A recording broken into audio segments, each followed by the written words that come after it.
देश के नक्सल प्रभावित इलाकों में नक्सली आतंक का मुकाबला करने के लिए केंद्रीय रिजर्व पुलिस बल ने एक ऐसी महिला बटालियन तैयार की है जो देश के लिए जान देने को भी तैयार है और जान लेने को भी।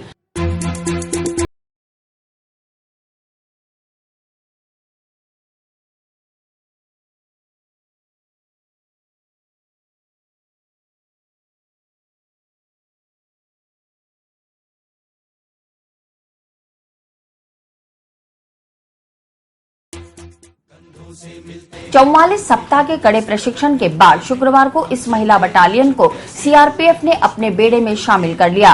यह सीआरपीएफ की पहली महिला बटालियन है जो नक्सल प्रभावित इलाकों में काम करेंगी। अजमेर के सीआरपीएफ ग्रुप केंद्र 2 पर शुक्रवार सुबह 232 महिला बटालियन की पासिंग आउट परेड का आयोजन किया गया। अब तो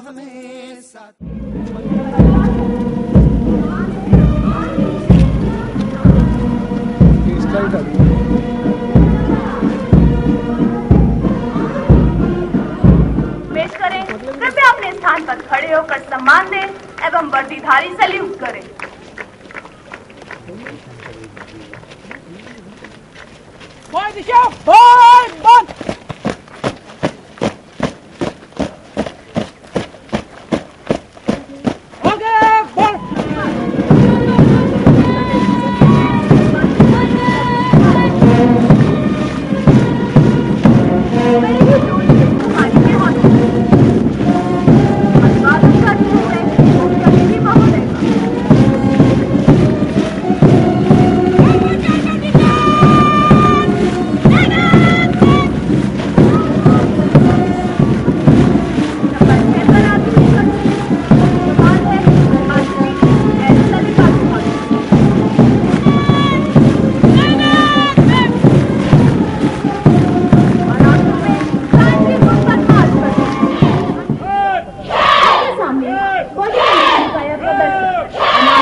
हर किसी को नहीं मिलता है।